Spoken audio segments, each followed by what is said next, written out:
আচ্ছা শ্মশানে 4টে খুঁটি হয় কেন? 10-12টা হতে পারতো, বললো না, এটা সংসারের বেদি। সংসারে কি আছে? ধর্ম, অর্থ, কাম, মোক্ষ।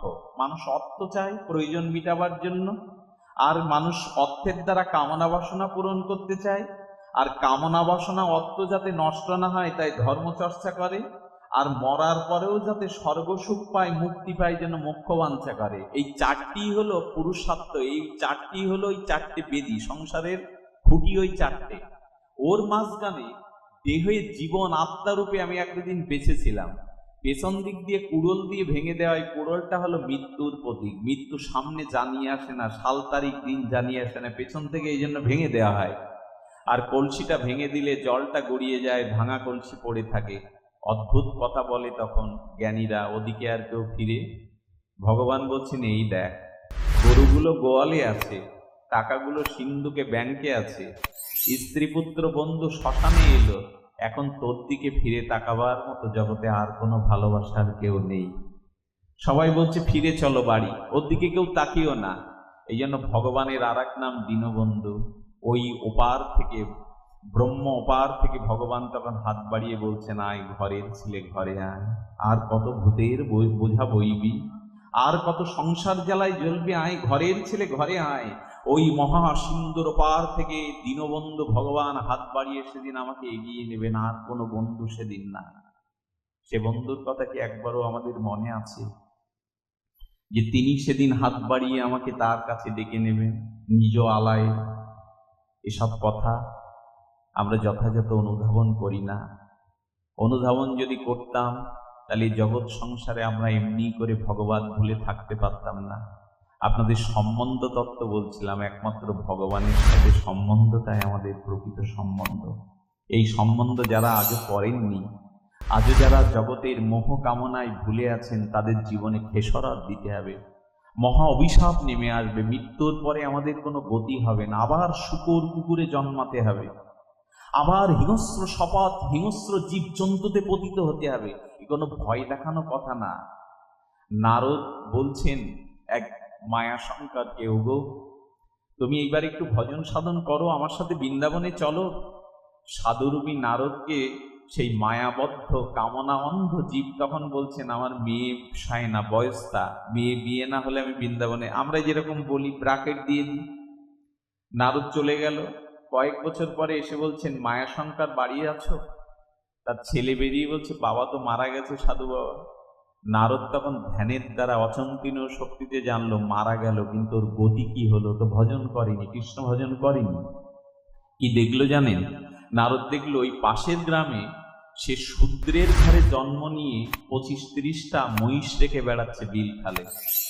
ওকে গিয়ে স্পষ্ট করে ওর পূর্ব জীবনের স্মৃতি ফিরিয়ে দিলেন নারদ। আমাকে চিনতে পারছো? আমি সেই সাধু, তুমি মায়াশঙ্কর, বলেছিলে মেয়ের বিয়ে হলে ভজন করবে গোবিন্দের, ব্রজে যাবে বৃন্দাবনে। তোমার মেয়ের বিয়েও হয়ে গেছে, আটকায়নি, কিন্তু তুমি ভজন না করে আজ নিচু কুলে জন্মেছে। একটা সাবধানতা আপনাদের শোনায়। ভাগবত বলেছে, ন ভজস্বস্তত অধঃপত ধী। এই দুর্লভ মনুষ্য জন্ম পেয়ে যারা হরি ভজন করল না, অবশ্যই তাদের নিম্নকুলে জন্মাতেই হবে, তাদের গতি নিম্ন দিকে যাবেই যাবে। শূদ্র রূপী বালককে তখন বলছেন, কিরে বালক, চল আমার সাথে ব্রজে চল। বলে, কৃষ্ণ ভজনে কোনো জাতকুলের বিচার নেই, কোনো জাতকুলের বিচার নেই, ভজনে চল। তখন সে কি বলছে জানেন? সাধু তুমি ফিরে যাও, এই মহিষগুলো চড়াতে চড়াতে এদের প্রতি আমার মায়া জমে গেছে, আর মালিক আমাকে 3 বেলা খুব ভালো খেতে দেয়, আমি এদের মায়া ত্যাগ করে বৃন্দাবনে। এই হলো মায়া। আপনারা কেউ বলবেন না তুমি গল্প শোনাচ্ছ না, এটা ভাগবত চরিত্র, ওই মায়া শঙ্কর কেউ না, আপনি আমি, এটা আমাদের চরিত্র দেখাচ্ছে ভাগবত। কৃষ্ণ ভজন না করলে কিন্তু এই অবস্থা। নারদ চলে গেল আর ধন্য ধন্য করছে, ভগবান তোমার মায়ার কি ক্ষমতা। আমি এসছে বারবার বলছি, ও বলছে কি মহিষগুলোকে আমাকে খুব ভালো লাগে, মালিক 3 বেলা ভালো খেতে দেয়, আমি যেতে পারবো না। নারদ কয়েক বছর পরে সেই মহিষ রাখালের কর্তার বাড়িতে এসে বলছেন, আপনাদের সে শূদ্র রাখালটা কোথায়? বলে, আর বলবেন না, সর্পাঘাতে মারা গেছে। সর্পাঘাতে মারা গেছে, বিলখালে মহিষ চড়া, তো মারা যাক, এখন কি হলো? এইবার কথাটা মন দিন, এদিকে এদিকে লক্ষ্য করুন। আলিঙ্গনটা পরে করবেন মা, একটু লক্ষ্য করুন। ভাবের আবেশে যেন আমরা কথা হারিয়ে না ফেলি।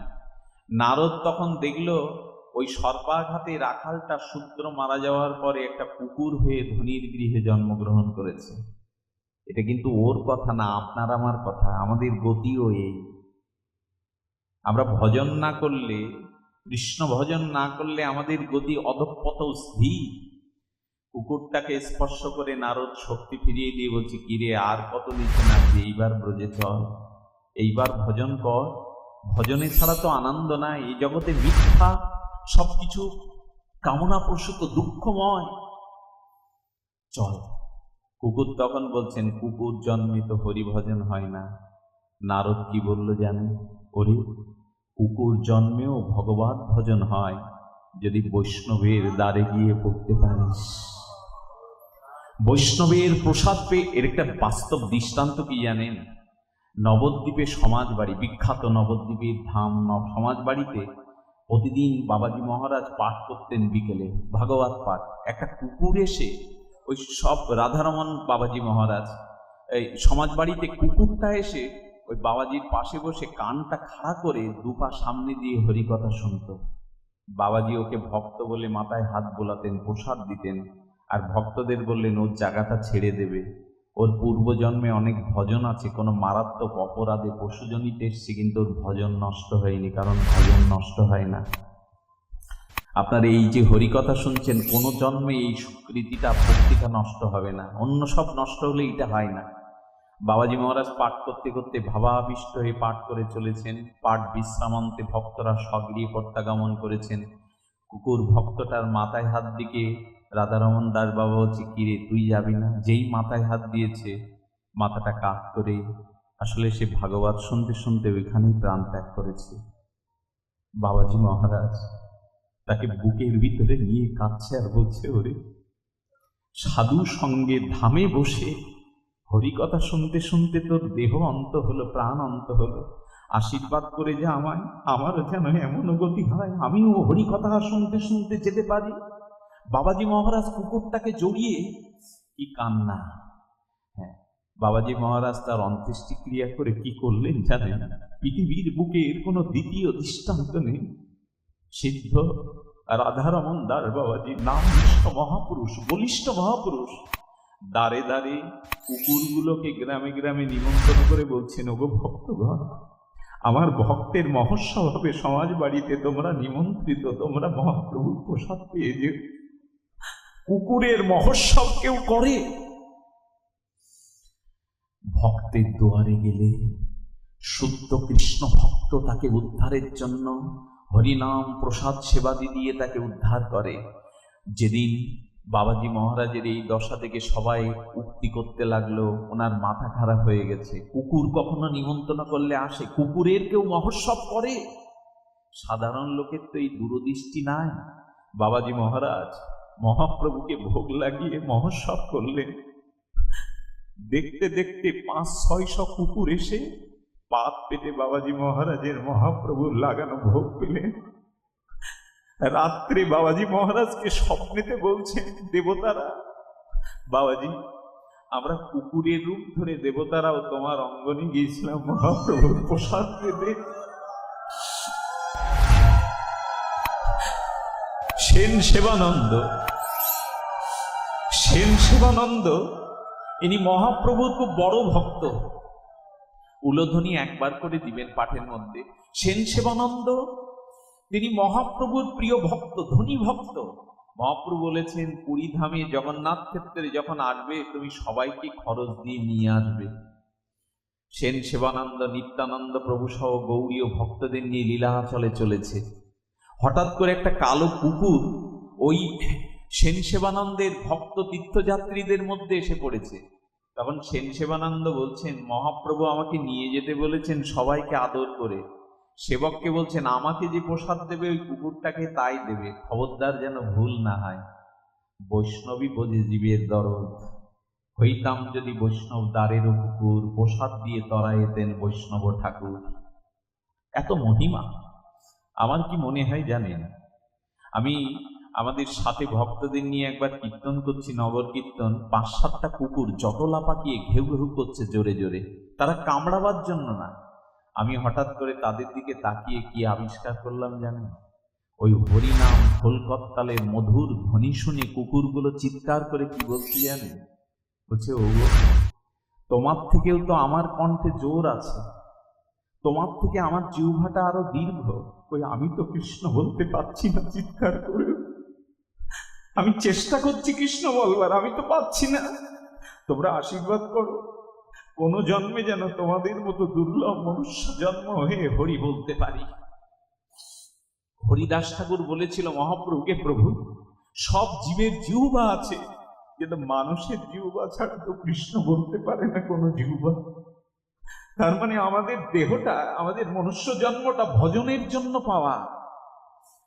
ভোগ তো করা যায়, শিয়াল কুকুর হয়ে ভোগ করা যায়, মনুষ্য জন্মটা খাওয়া পড়া ভোগ বিলাসের জন্য না, এটা ভজনের জন্য।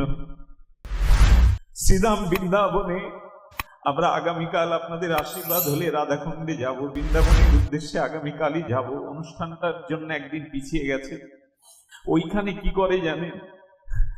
ওইখানে যারা ভজন করে তাদের মহিমা দুষ্প্রাপ্য। ভজন করতে গেলে যে কি মহিমা, ঘটনাটা একটা বলি আপনাদের। কলকাতা এক রাজ পরিবারের একটা মেয়ে গিয়েছিল, অষ্টাদশী, 18 বছরের যুবতী। কি অপরূপ জ্যোতি তার, কি সৌন্দর্য তার। শিক্ষা দীক্ষায় বিদুষী হয়েও পূর্বজন্মের কোন সুকৃতিতে কালীয় হরদে বৃন্দাবনে গিয়ে সিদ্ধ জগদীশ বাবার চরণে গিয়ে বললেন, বাবা, আপনার কৃপা চাই, রাধারানীর ভজনের জন্য আমি সব ছেড়ে দিয়ে আসছি, আমি সব ছেড়ে চলে এসছি বাবা। বিবাহ করিনি, এখনো কুমারী। বাবাজি বললেন, কি করেছিস মা? এই রূপ যৌবন নিয়ে বৃন্দাবনে তুই ভজন করতে, তুই ঠিক, তোকে এখানে ভালো থাকতে দেবে না, চলে যা। ওরা তো কথা বলে না। এই সামান্য বলে হাত ইশারা করলো, মেয়েটি যায়নি। প্রতিদিন গোধূলি বেলায় এসে বাবাজি মহারাজের ওখানে ধুলোটা মাখত আর অন্তরের প্রার্থনা জ্ঞাপন করতো, বাবা কবে কৃপা হবে, গুরু কৃপা না হলে তো, বৈষ্ণব কৃপা না হলে তো রাধারানীর ভজন হবে না। প্রাণের আকুতিটা জানিয়ে যেত। মেয়েটা 1 মাস আর আসেনি। সারাদিন চট গায়ে দিয়ে রূপটা ঢেকে রাখতো, গোধূলি বেলায় বাবাকে প্রণাম করে যেত। বাবা দেখতেন এরা তো অন্তর্যামী পুরুষ, দেখতেন। মেয়েটা ফিরে যায়নি। আসলে বাবা যাওয়ার জন্য বলিনি, ওকে পরীক্ষা করছে। ব্রজ গেলে কে আর ফেরত পাঠায়? মেয়েটা 1 মাস আসেনি। 1 মাস পরে মেয়েটা বাবার সামনে এসে দাঁড়িয়েছে, কঙ্কাল, হাড়গুলো কেবল আছে, সে জ্যোতি নেই, যৌবন নেই। এই মুখটা, মানে এই ঠোঁটটার চোখটা বাদে পোড়া পোড়া বল বলে ঘা। বাবা দেখে চিৎকার করে, কে তুই মা, কে তুই? তোর কি আগুনে পুড়ে গেছিল শরীর? বল বলে দগদগে ঘা। তোর কি বসন্ত হয়েছিল, স্পক্স হয়েছিল? মেয়েটা খুব করুণ সুরে আদো আদো করে বলছেন, বাবা আগুনে পুড়িনি, পক্সও হয়নি। কণ্ঠ শুনে বলছেন, মা তুই সেই মা না? কলকাতা থেকে এসেছিলে, আসিসনি কেন মা? 1 মাস আসিসনি কেন? কি হয়েছিল মা তোর? বসন্ত হয়েছিল? আগুনে পুড়ে গিয়েছিলি? বললো, না বাবা, আগুনে পুড়িনি, আমার বসন্তও হয়নি। তো তোর রূপ যৌবন কোথায় গেল? বললেন, বাবা যখন বললেন এই রূপ যৌবন নিয়ে রাধারানীর চরণ সেবা হবে না, আমি গিয়ে ভাবলাম সারা রাত ধরে, রূপ যৌবন রেখে লাভ কি যদি ভজন না? চিতায় পোড়ালে তো 1 মুঠো ছাই হয়, মাটির মধ্যে দিলে তো পোকায় খেয়ে ফেলে। এই শরীরের এখন চিল্লে মলমূত্র, হাড়, অস্থি, রক্ত, মজ্জা তো এর মধ্যে যা ছুলে স্নান করতে হবে, শুধু চামড়া দিয়ে ঢাকা। বলছেন, বাবা যৌবন যদি ভজনের পথে বাধা হয়, আমি কি করেছি জানো? আমি কুঠিতে গিয়ে একটা মালসায় আগুন জ্বেলেছিলাম। লোহার শিক গরম করে আমি ঠোঁট আর চোখ বাদে গরম লোহার শিক সেকা দিয়ে দিয়ে যৌবন পিড়িয়ে দিয়েছি। বাবা এবার হবে না। সত্য ঘটনা। বাবাজি মহারাজের চোখের কোণে তখন চিকচিক করছে জল। মা তুই যৌবনকে পুড়িয়েছিস ভজন করবি বলে? যৌবন পুড়িয়ে দিয়েছি লোহার সেক দিয়ে? আয় মা আমার কাছে আয়। বাবা মা ছেড়ে, ঐশ্বর্য ছেড়ে রূপ যৌবনকে পুড়িয়ে দিয়েছিস ভজন করবি বলে? আমি তোকে দীক্ষা দেব। বাবাজি মহারাজ করুণা করলেন, মেয়েটার দিকে আর কেউ কোনোদিন ফিরে তাকায়নি। অনেক অনেক উপরে উঠেছিল। আমরা পারবো তো এই ভোগ লালসা ত্যাগ করে ভগবানকে ভালোবাসতে? পারবো তো? যদি না পারি না, খুব বঞ্চিত হতে হবে। ওই কুকুরটা যাচ্ছে, শিবানন্দ সেন বলছেন কুকুরটাকে প্রসাদ দিয়েছ? সেবক বলছে মনে নেই দিতে। বললেন তাহলে আমিও খাবো না, উপোস করলেন। নৌকায় যখন পার হবে তখন উড়িয়া মাঝি বলছেন কি আমি কুকুরকে নৌকায় তুলবো না। শিবানন্দ সেন বলছেন আমার আগে কুকুর পার হবে, আমাকে পার করতে যে 1 কড়ি নেবে তার 10 গুণ কড়ি দেবো, আগে ভক্তকে পার করো। এই না হলে ভক্ত। কুকুরটা পার হওয়ার পরে শিবানন্দ পার হয়ে দেখলেন কুকুরটা আর ওপারে নাই, কোথায় চলে গেছে, অদৃশ্য হয়ে গেছে। উনি পুরীধামে গিয়ে মহাপ্রভুকে প্রণাম করতে গিয়ে দেখে ওই কুকুরটা প্রভুর সামনে বসে প্রভু কৃষ্ণ বলাচ্ছে, বারবার তুলে কৃষ্ণ, প্রভু কহে কহ কৃষ্ণ বলছে। আর মহাপ্রভুর মুখের জগন্নাথের নারিকেলের শ্বাস প্রসাদটা কুকুরকে ছুড়ে ছুড়ে দিচ্ছে, ও পাচ্ছে। শিবানন্দ সেন মহাপ্রভুকে প্রণাম না করে কুকুরের পায়ে লুটিয়ে পড়ছে। ওরে কি তোর ভাগ্য রে, মহাপ্রভুর মুখের অধরামৃত পাচ্ছিস তুই, আমার আগে চলে আসলি প্রভুর চরণে। এই হলো। এখন নারদ তখন কুকুরটাকে বলছে চল রে চল, চল আমার সাথে বৃন্দাবনে চল, বৈষ্ণবের প্রসাদ পেলে উদ্ধার হয়ে যাবে। কুকুর কি বলছে জানেন? বলেন আমারও তো একটা ধর্ম আছে, আমি প্রভুকে ত্যাগ করি না। আর এই প্রভু ভালো, আমার কি মনে হয় জানেন, একটা পাখিকে যদি পিঞ্জরে খাঁচায় 2-3 বছর আবদ্ধ রাখা হয়, তারপরে কোনো একদিন যদি ওই জানলাটা খুলে দেয়া হয়, খাঁচার দরজাটা, পাখি উঠতে ভুলে গেছে 2-3 বছরে, বসে থেকেছে এতদিন। আকাশে যে ওড়ার কথা, আমরাও তেমনি সংসার খাঁচায় জন্ম জন্মান্তরের ভালো খাওয়া পরা ভোগ বিলাসে মজে গেছি, ওড়ার কথা ভুলে গেছি আমরা। এই মনুষ্য জন্মটা হলো দুয়ার, উন্মুক্ত দুয়ার, উড়ে যাওয়ার দুয়ার, কিন্তু আমরা ভজনে আনন্দে অবগাহন করলাম না। আমরা শুধু সংসারে মজে গেলাম কাম কামনার রসে। এখন কি বলছেন? আমি এই ঘটনাটি এই কারণে বলছি, কুকুরটা বলছেন এই গ্রামে চুরি ডাকাতি হচ্ছে, আমি মালিককে ছেড়ে যেতে পারবো না। নারদ চলে গেল। আরো কিছুদিন পরে এসে মালিককে বলছে তোমাদের কুকুরটা কইল? বললো একটা ব্যাধি হয়ে মারা গেছে। মারা যাক। নারদ ধ্যানের দ্বারা এবার দেখলো কি জানেন, ওর কি গতি হয়েছে জানেন? ও কয়েকদিন আগে মলমূত্রের মধ্যে, মানে একটা পচা ড্রেনের মধ্যে কৃমি কীট হয়ে ওখানে জন্মেছে। নারদ ওই কৃমি কীটটাকে হাতে করে তুললেন, তুলে ওর মধ্যে শক্তি সঞ্চারিত করে বললেন কিরে আর কত নিচে নামবি, এবার যাবি না বৃন্দাবন? ওই ধুলো মাগলেই উদ্ধার হয়ে যাবি, চল। কীটটা কি বললো জানেন? কীট বলছে আপনার হাতে আমার খুব যন্ত্রণা হচ্ছে, আমাকে ওই জায়গায় ছেড়ে দিন, ওইখানে আমি খুব শান্তিতে আছি। এই হলো আমাদের দশা। তাহলে যুগল রাধারানীর চরণ একবার দেখেছেন, রাধারানীর কমল বদনটা একবার দেখেছেন, আর কোনো দিকে চাইতে ইচ্ছা করবে না। ওই বদন যদি একবার হৃদয়ে অনুরাগে রঞ্জিত হয়ে যায়, প্রত্যেকটি মাকে দেখলে তখন রাধারানীর মুখ মনে হবে আপনার। কিন্তু এ ভাগ্য আমাদের নেই, আমরা তো ভজন করি না, হই হুল্লোড়টা করার জন্য আমরা ব্যস্ত। আমার হাতে সময় নাই, হয়তো পৌঁছাতে রাত 3টে, 3:30, 4টে বেজে যাবে। আমি আপনাদের কাছে এই সংবাদটুকু দিতে এসেছি। ব্রত মহিমা বলতে গিয়ে অন্যদিকে চলে গেছি বারবার। এই ব্রতের একটি ইতি কথা বলবো, বলেই পাঠ বিশ্রাম করব। এই দামোদর ব্রতের মহিমা, এটাই ছিল আলোচ্য বিষয়। এতক্ষণ যেটা বললাম, আমাদের ভালোবাসাটা ফিরিয়ে দিতে হবে ভগবানকে। কিছু যদি নাম না করে, একটু হরি নাম করবেন, মালা জপ করবেন। 8 মালা পারেন, 16 মালা না পারেন 8 মালা, 4 মালা একটু জপ করবেন। লোক দেখানোর জন্য না, ঘরে বসেই করতে পারেন। মালা যে সবসময় গলায় জপমালা হাতে রাখতে হবে রাস্তাঘাটে না, ঘুমাবার আগে আধা ঘন্টা করলেই 4 মালা 8 মালা হয়ে যাবে। একটু অভ্যাস করুন। কারণ এই যে বলহরি বলে না, মরে গেলে বলহরি বলে, বলহরি একথা বললেই বুকের ভিতরে চমক দিয়ে ওঠে। মরা ব্যক্তির জন্য বলহরি। আমার কি মনে হয় জানেন, মরা ব্যক্তির জন্য বলহরি না, যারা আমরা বেঁচে আছি ওই মরাকে দেখতে গেছি ওদের জন্য বলহরি। কারণ কি জানেন, ওই চতুর্দোলাতে তুলে যখন শবদাহকে শ্মশানে নিয়ে যায়, পেছন থেকে যখন বলে বলহরি, ওর মাথাটা 4 জন কাঁধে নিয়েছে তো দোলে। দেখবেন ওই মৃত ব্যক্তির লাশের মাথাটা দুলে আর বলে কি, তোমরা হরি বলতে বলছো কিন্তু এ জন্মে যে আর বলা হলো না। আগামী জন্মেও হরি বলবার মতো জন্ম পাবো কিনা জানি না। এই জন্য তোমরা যারা বেঁচে আছো, আমার লাশ যেতে দেখছো শ্মশানে, তোমরা এইবার হরি বলো, আর কিন্তু সময় নাই।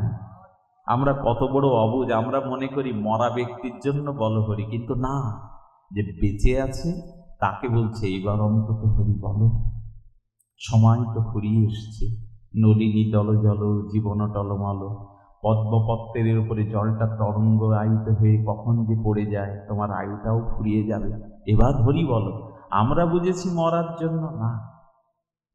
এই জন্য হরি বলুন, ভগবত সেবা করুন, অন্তত গোবিন্দ চরণে একটা করে তুলসী পাতা দিয়ে বলুন আমি তোমার হলাম। আমি বলতে চেয়েছি ভালোবাসাটা ভগবানকে দিতে হবে, নাহলে জীবনে খুব খেসরাত দিতে হবে।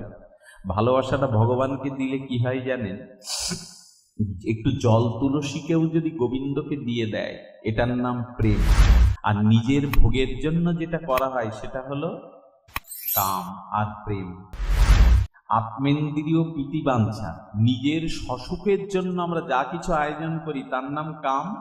আর গোবিন্দকে, রাধারানীকে সুখ দেওয়ার জন্য যেটুকু চেষ্টা করি ওর নাম প্রেম। অর্থাৎ একটা দৃষ্টান্ত দেই, একই সিঁড়ি দিয়ে যখন উপরে উঠি তখন দৃষ্টিটা কোন দিকে থাকে? উপরের দিকে তো। আর যখন নিচে নামি ওই একই তো সিঁড়ি, তখন দৃষ্টিটা থাকে। যখন কৃষ্ণ সুখের জন্য কিছু করি তার নাম হয় প্রেম, আর যখন নিজের ভোগ সুখের জন্য করি তার নাম হয় কাম।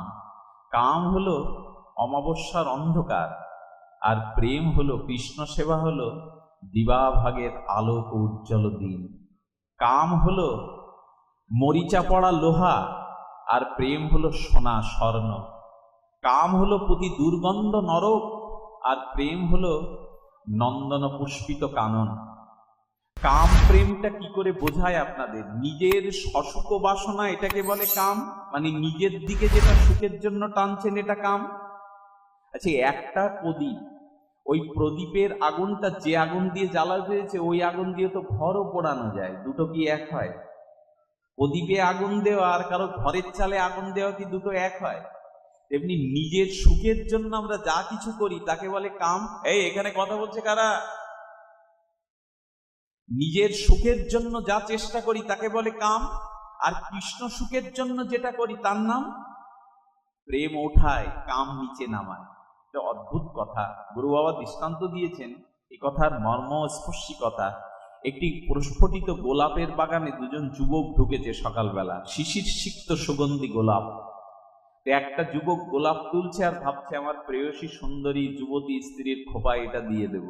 এই ভেবে গোলাপটা তুলে তার প্রেয়সী সুন্দরী রমণীর খোপায় দিয়ে দিল। কিছু প্রণয়ভূতে প্রশংসা পেল স্ত্রীর মুখে, এর নাম কাম। আর একজন যুবক ওই একই গাছ থেকে, একই বৃন্ত থেকে গোলাপ ফুল তুলে গোলাপের পাপড়িগুলো অগরু চন্দন মিশিয়ে রাধারানীর চরণে দিয়ে দিল। একই বাগান, একই গাছ, একই ফুল, একটা খোপায় গুজে দিল আর একটা রাধারানীর চরণে অগরু চন্দন দিয়ে দিল। একটা হলো প্রেম আর একটা হলো কাম। এইটুকু বুঝলে অনেক বোঝা হবে জীবনে।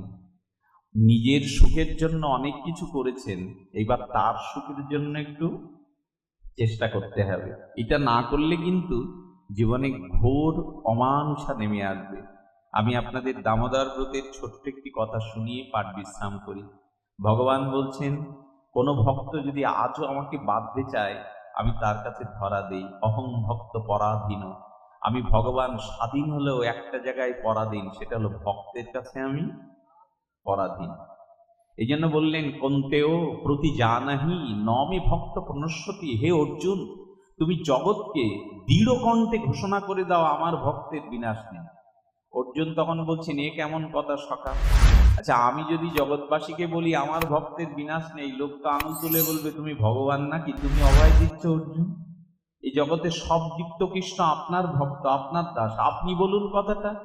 কৃষ্ণ তখন বলছেন, আমি বললে জগতে কেউ বিশ্বাস করবে না। বলে সে কি? বলে আমার থেকে মিথ্যা কথা ব্রজলীলায় কেউ বলেনি। মুখে মাটি খাচ্ছি অথচ আমি বলেছি মা মাটি খায়নি। মুখে হাতে মাখন লেগে রয়েছে অথচ আমি বলেছি মা মাখন চুরি করিনি। এই তো সেদিন জরাসন্ধকে বধ করবার জন্য ভীম অর্জুনকে নিয়ে যাচ্ছেন, ভীম অর্জুনকে কৃষ্ণ শিখিয়ে দিচ্ছেন জরাসন্ধ ব্রাহ্মণ ছাড়া কাউকে নমস্কার প্রণাম করে না। তো জরাসন্ধকে বধ করতে গেলে তোমরা পরিচয় দেবে, যদি জিজ্ঞেস করে কারা, বলবে আমরা ব্রাহ্মণের ছেলে। অর্জুন বলছে এরকম ডাহা মিথ্যা কথা, আমরা ক্ষত্রিয়, আমরা ব্রাহ্মণ বলবো কি করে? কৃষ্ণ তখন বলছে তোমার বলা লাগবে না, আমি বলবো, না হলে জরাসন্ধ বধ হবে না। আচ্ছা অর্জুন বলো তো, এতবার মিথ্যে বলেছি আমি, আমার কথা কেউ বিশ্বাস করবে? যে আমাকে দিয়ে বলাচ্ছ কেন?